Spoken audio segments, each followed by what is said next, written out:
All right, man. I am very excited to have with me today a horror movie director that really has been making horror movies for a long time. And one thing I think that you guys will get from my guest, Mr. Chad Ferrin, today is his love of the genre. And we're just doing a little bit of research and talking to our buddy Jordan, who sets these interviews up for us.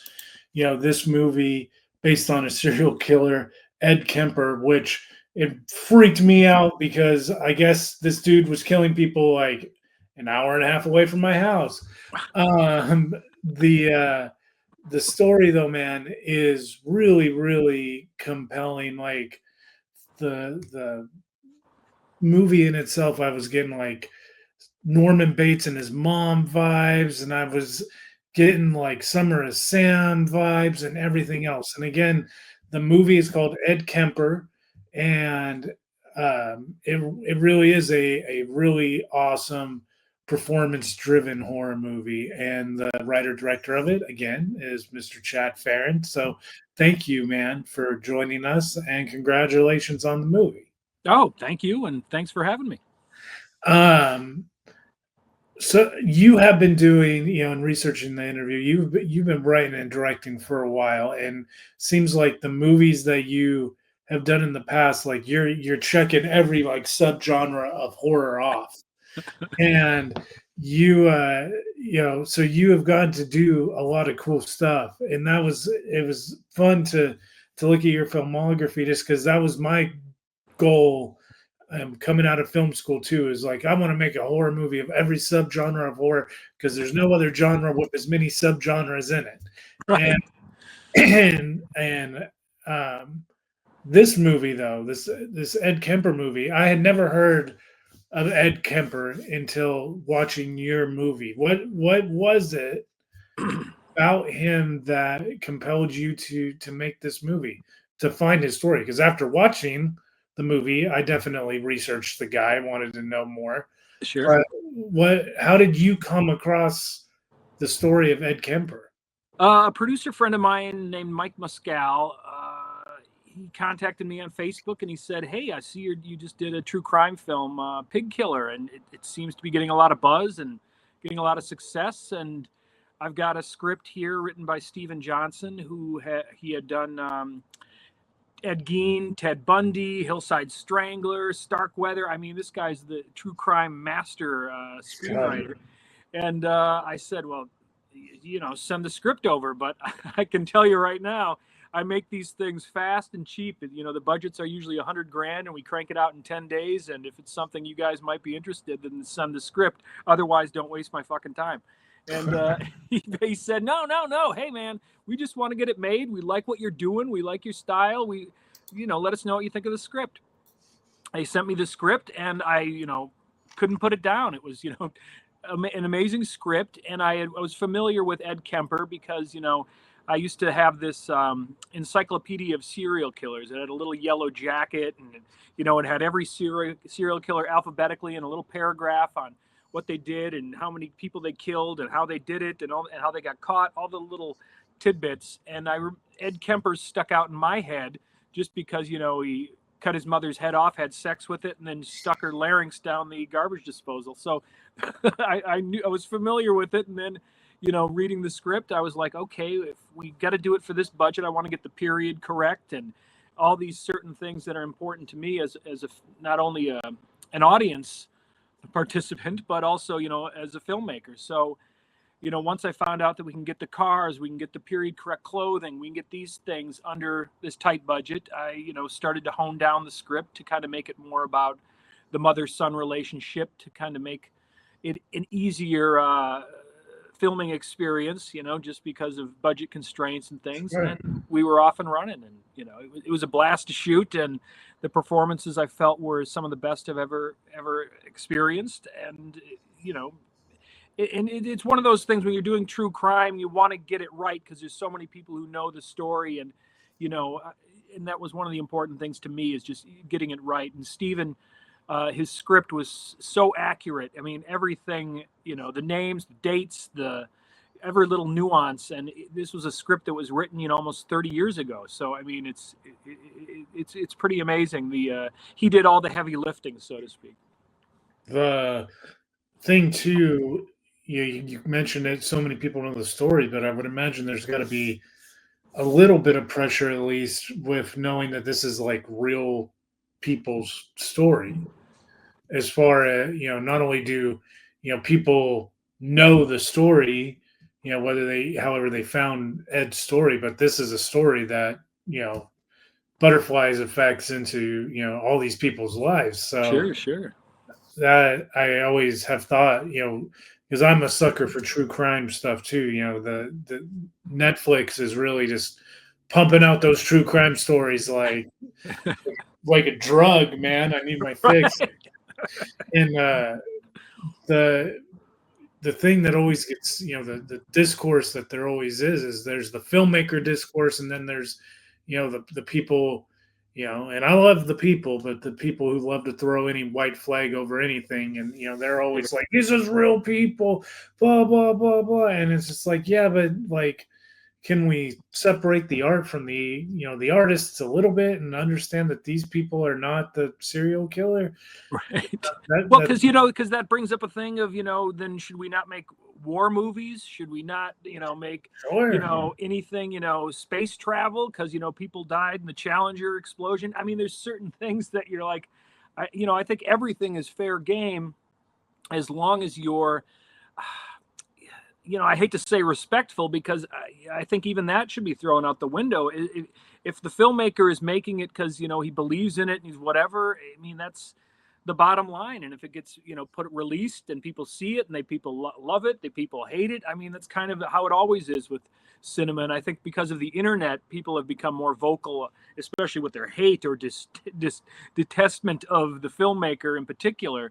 Where for me, it's kind of like, you make something, you do the best you can. You don't want to, personally hurt anyone or any of that stuff. But at the same time, it really happened, and you want to kind of get the facts right, get it out there. And hopefully people, whether they like the movie or hate the movie, they're interested in true crime, and they want to, know more about this occurrence and who he was. And, the interesting thing about Edmund Kemper is, he was so forthcoming, not only with the FBI and with other law enforcement, to kind of help catch other serial killers. He's one of the few that he was an open book and helped them with the investigation of other serial killers like Ted Bundy and Hmm. Dahmer, and so he kind of, the horrible things that he had done, in a way he's tried to make amends to his crimes, which is commendable to a certain degree. Nothing can bring those people back that he killed, but at the same time, at least he's not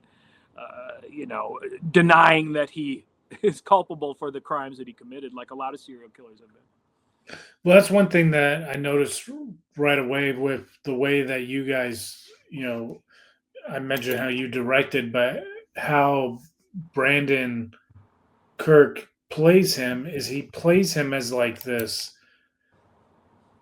dude who has no problem acknowledging the fact that he has done and probably will do again, like these terrible things. And it's like it brings this like humanity factor to him that it's like it just made me want to know what happened to him, behind closed doors, or what your movie didn't show. Sure. Like obviously you get the relationship of the mom and him, and so the amount of abuse that's packed into that relationship, I'm sure, goes a mile and a Right. half. You know what I'm saying? And like the trauma, being a high school teacher by for day job, like that you see that in real life, you can kind of like pinpoint when you've been doing it for a while where that baggage is, and it's just like that rose his performance rose the anxiety in me, knowing like you can see that situation. So that, like, his performance, man, was really powerful. Yeah, no, he nailed it. And I mean, I think that's the thing with the real guy. He was such a smart guy. He had like 140 IQ. He talking about how he was able to pick up these women. I mean, before he even started killing the first victim, he picked up in interviews, he said he picked up almost 400 hitchhikers, that he didn't kill or didn't hang, but, he spoke to them, he talked to them, he knew what to say, checking his watch. Oh, I got a place to be, but I can give you a ride up to there. He got a routine down where these girls felt comfortable and, excited to get in the car with this guy, not knowing that, he was going to kill them and dismember them and have sex with their corpses. I mean, it's one of those things that, and when the psychiatrist, one of the lines was, whatever you do, don't go back to your mother. And the first thing he does, he goes back to his mother because, Right. I think deep down, he always wanted her approval and her affection. And it's just something that, you sometimes got to just be thankful for what you have. If you don't, not everyone has leave it to beaver mother and father. It's kind of, if it's not what you expect it to be, you got to kind of just roll with it and say, well, I wish it would have been that. Let's try to make it something better or whatever. Instead, he just kind of let that resentment build, and moving back in with her, and it built and it built and it built until the dam broke. Instead of just, either one of them saying, no, Ed, you can't move in here. I don't want to see you again. Go, goodbye. And, and he should have got a motel and stayed as far away from her as possible. But, things happen that, in hindsight, everyone wishes that I wish I wouldn't have done that, or I wish I wouldn't have said that, or I wish I would have, chosen this career. I wish I would have, wasted 10 years with this girl, or, certain things that, we can all look back on things that we would have, should have done. But, it's just kind of figuring out going forward, what's the best direction, and just to stop a moment and think and say, well, maybe I won't get in that car with this guy. Yeah. Yeah, that's one of those things that it tripped me out too. It was like, and my mom and my dad have always told me that, yeah, that's how it is. Just the trust factor people had, decades ago, to just hop in a car with a random stranger. Like, now he would get lynched the first time that he tried that.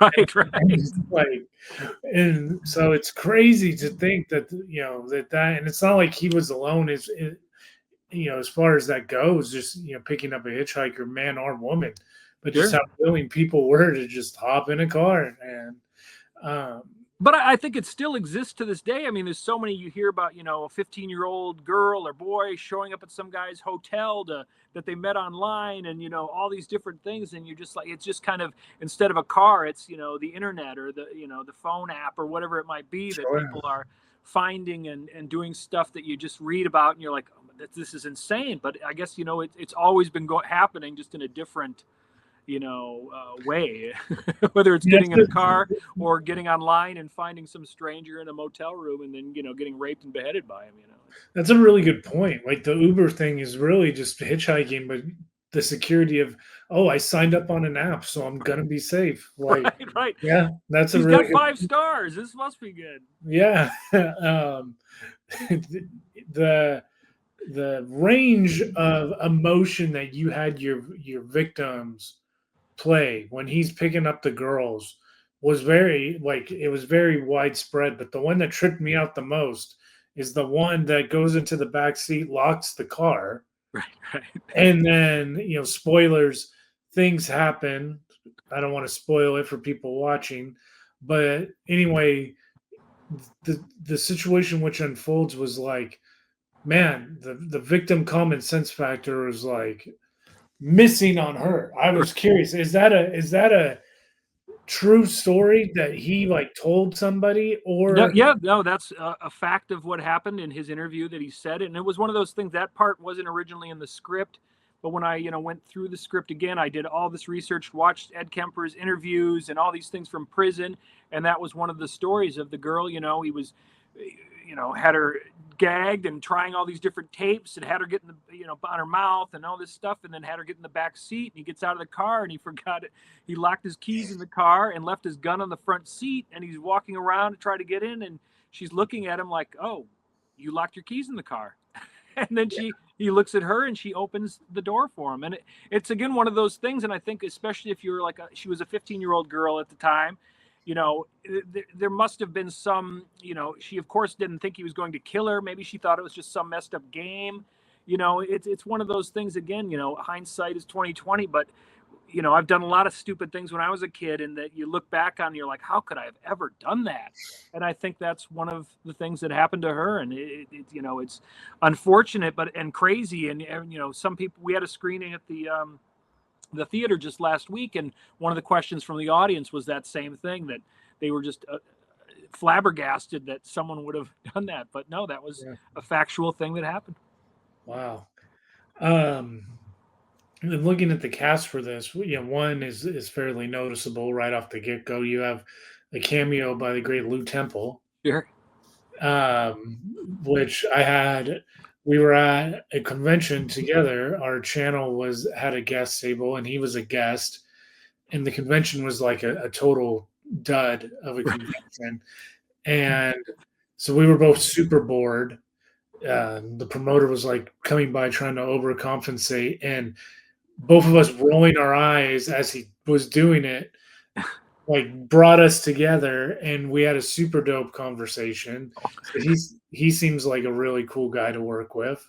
Oh yeah, he's great. I mean, I guess I first worked with him in 2009 on a film called Someone's Knocking at the Door, and he was great. And then, throughout the years, I've been lucky enough to get him in other films, and he's always a true pro. Shows up, knows his lines, and knocks it out of the park with each performance. He's a pleasure to work with.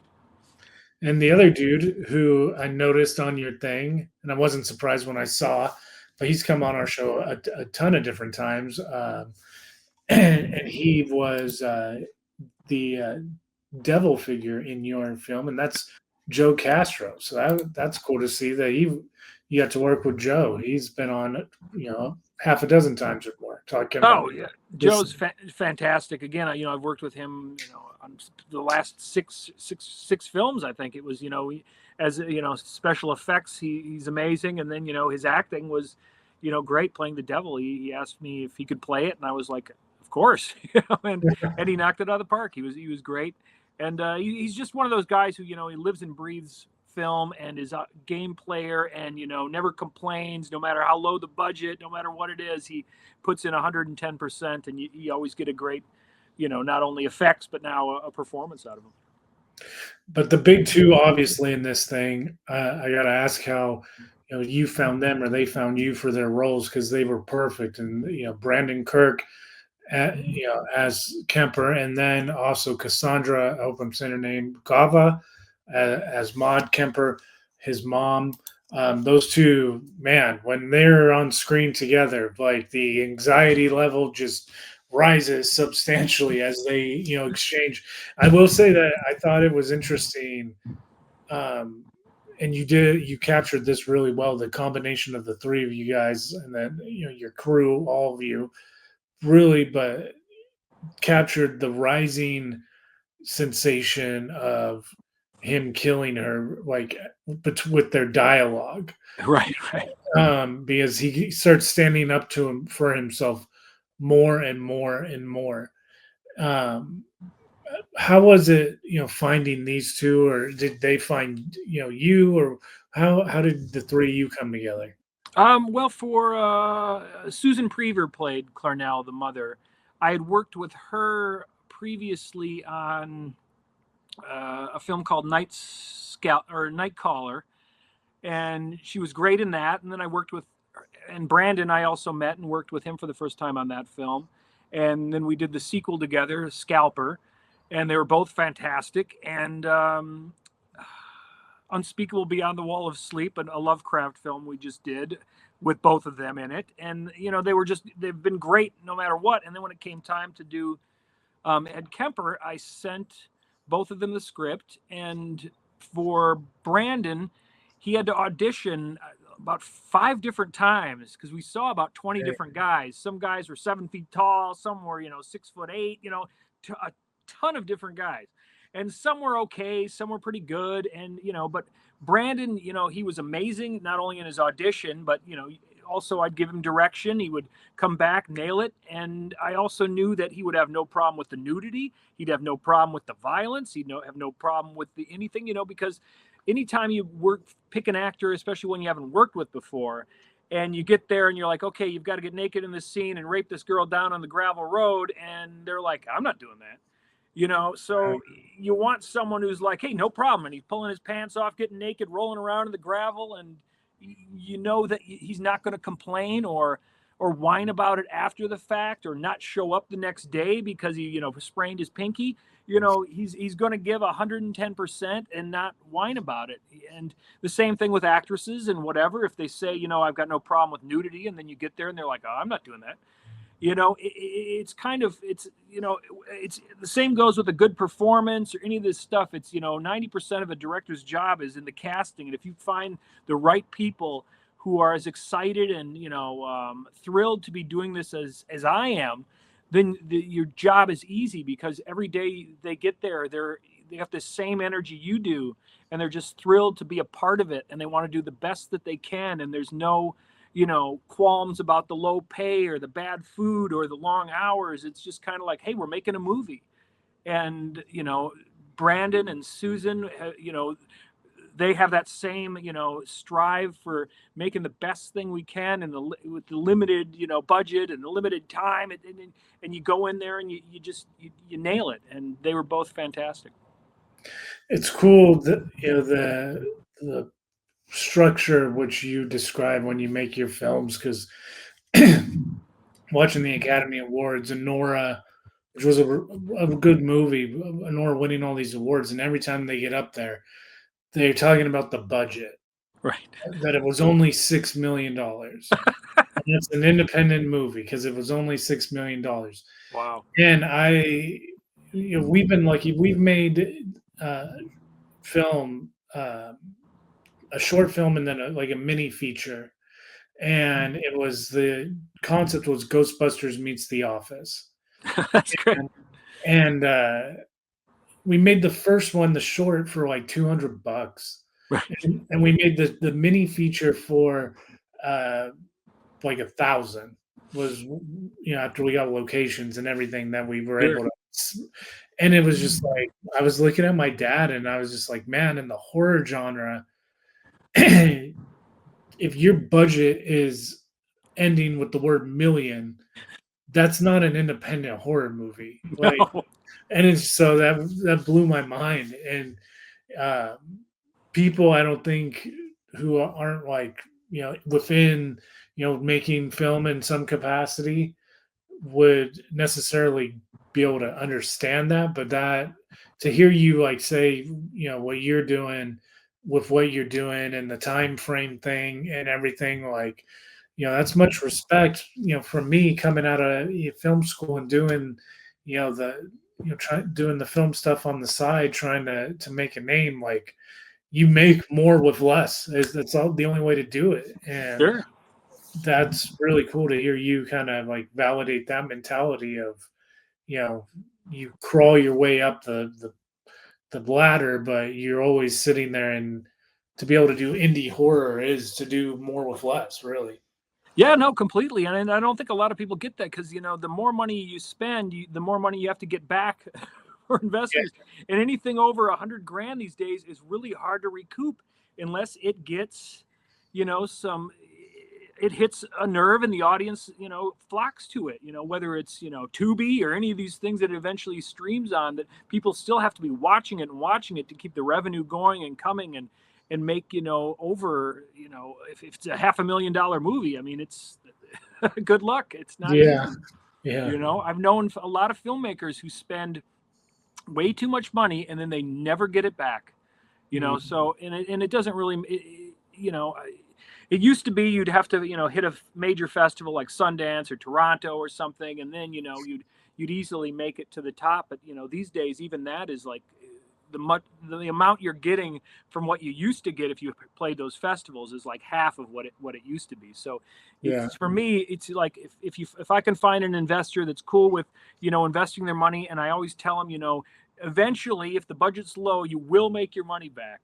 I'm the kind of guy. In 1998, I sold my house in Minnesota. I took that money, I made my first film, and it took me almost 15 years to break even on that film. So I can tell them I've been there, I know what it is. But if you're investing to become a millionaire or you're making movies to make money, forget about it. You got to be doing it for the love of it and the just the thrill of being part of something that's going to be around, forever. I mean, that's the great thing about film. It never dies in one way, shape, or the other. It'll be out there on Blu-ray or streaming or somewhere, sometime forever, long past when I'm gone. It'll still exist, and people will still be saying what a piece of shit it is, or how great it is, or whatever it is. But for me, it's the excitement and fun of doing the best you can with what you got, and just keep doing it.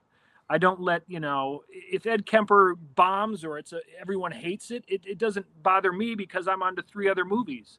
Yeah. I mean, and the same thing if it's highly regarded or it's doing well and these great reviews come in, it kind of all just rolls off my back because I've gotten to a point where always look for the next thing. You did your best on Ed Kemper. It's out there in the world and people are either going to love it or they're going to hate it, but I'm on to the next 2 films. So I don't let the negativity or the positivity affect me anymore. It's kind of like, it's a very freeing thing not to worry about, if people are liking it or not, because I'm on to the next one. And I just go, okay, this one's going to be better. And the next one's going to be better, and better and better and better.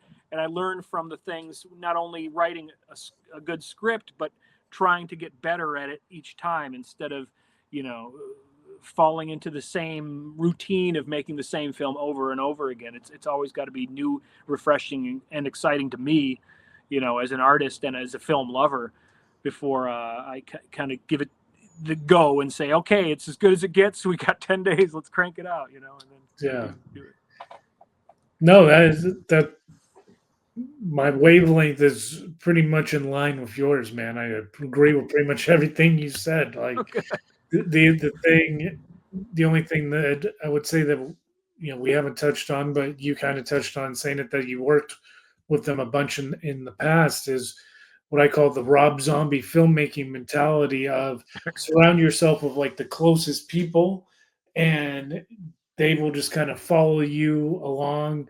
And the more connections you make and the more you know experience you grow with, like the more likely you're gonna be able to work with them again. And that seems like it rings true. And at Ed Kemper, with you guys having so much experience together, and like you just said, like each one is better than the next one. That really is the goal, I think, no matter what the medium is for any artist. Sure. The next one is better than the last one. And it really does, like, shine through that you guys, now that you say that, and that you've kind of gained that relationship and working for so long together, like you guys really did put together a hell of a horror movie, man. So congratulations. Thank you. That really means a lot. I mean, it really does. Where can people keep track of what you got going on? I'm on Facebook, Twitter, Instagram. Just type in my name and you'll find me. Right on, man. Well, Chad, we'll definitely have to have you on again, man, as you come out with the next one, and we definitely look forward. You can find Ed Kemper. Is it streaming on like everywhere yet, or is it still waiting to come out on some stuff? It comes out everywhere tomorrow, Tuesday.